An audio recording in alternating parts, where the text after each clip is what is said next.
Hello, this is Evan from the Jewish Federation of Grand Rapids, and welcome to my kitchen. Today we're going to make challah. I've been making challah for decades, hundreds of challahs, and today I'm going to show you my favorite recipe. So let's get started. Before we get started, we're going to set up our mise en place, which is all of our ingredients, so we don't forget anything. And we'll get started by blooming the yeast.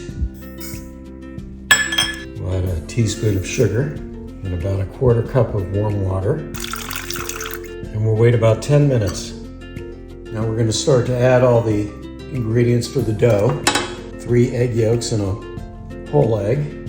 The 2 tablespoons of oil. And a third cup of honey. The remainder of the water. 1 1/4 cups. Optional quarter teaspoon turmeric, and then we're going to start to add the flour. We're going to start by adding about 2 cups of flour, ½ cup at a time. Good. Got it good. And once the dough starts to come together, we're going to add the 2 teaspoons of salt. Sides of the bowl. Once it's mixed for about 10 minutes, we can turn off the mixer and cover it up with a clean towel and let it sit for about 10 minutes. After about 10 minutes, we're going to put the mixer back on again for 5 more minutes. Okay, it's been 5 minutes, and we can take the dough out. At this point, I want to knead it by hand for a minute or so, just to make sure it's the consistency that we want. And then we want to roll it into a ball. It can still be a little bit tacky, it doesn't have to be perfectly dry. There's a tendency for people to start adding too much flour. That looks good. And we're going to put it in a bowl that we've lightly coated with oil. And we're going to cover that with some plastic wrap. Put it in a warm place to rise for about 2 hours. All right, it's been rising for 2 hours, so we're going to take off the plastic wrap here. You punch it down. It pretty much doubled in size. We'll take it out of the bowl. And what I'm going to do, we have enough to make 2 small loaves, so I'm going to cut this in half. It doesn't have to be perfect, but we'll keep it close enough.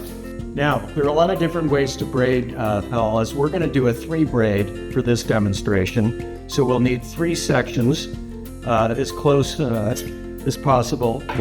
We want to have 3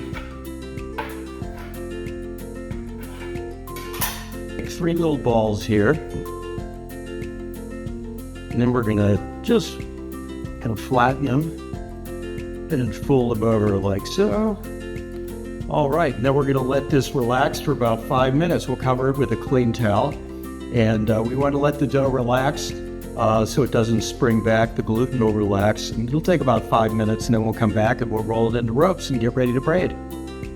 All right, so it's been about 5 minutes. The dough is nice and relaxed. And what we're going to do now is shape it into 3 strands to do a 3-strand challah. So we're just going to roll it. Roll each one. You can see how it springs back. We may want to do this a couple times and let the dough relax. But the gluten gets a little tight. You start in the middle, work your way out, and you can make the ends a little more narrow than the middle because they'll taper when we actually make the challah. So we'll let that one relax while we do the next. Once again, you can see how it springs back because the gluten's kind of tight, but it will relax. We may want to wait about 5 minutes after we roll these and roll them again. And we want to roll it kind of tight to get all these air bubbles out so we don't have any air pockets in there. You can see I make them as close to the same size as possible. Tasty. Okay, and now we're going to wait. We're going to cover these up again. because the dough will dry out pretty quickly. And we'll wait about 5 minutes, and you'll see when we'll be able to roll them out a little bit thinner as the dough relaxes. So we'll come back in 5 minutes. All right, we're gonna come back and make sure these are the size and shape that we want. We want to try to keep them the same length. All right, the next thing we're gonna do, now that we have our strands ready, we're gonna take a little bit of flour and make sure these all the strands are covered in flour, because they're a little sticky. We don't want them to stick together. It'll make the challah look a lot nicer. Okay, we have our strands, and they're all about the same length, which is what we want. And now we're gonna do a 3-braid challah. There are a couple different ways to do this. Some people like to start in the middle. I like to start in the end. It's just a little easier and easier to keep track of what you're doing. But we're gonna join the end, like so. And now we're going to do just like you're braiding hair, we're gonna go over here, under here, over here, over and under, until we run out of room. And you don't have to pull it tight. We want to keep the braids a little bit loose, but go as far as you can.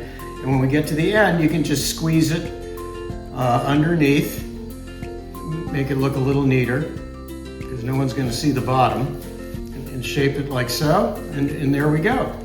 We have a 3-braided challah.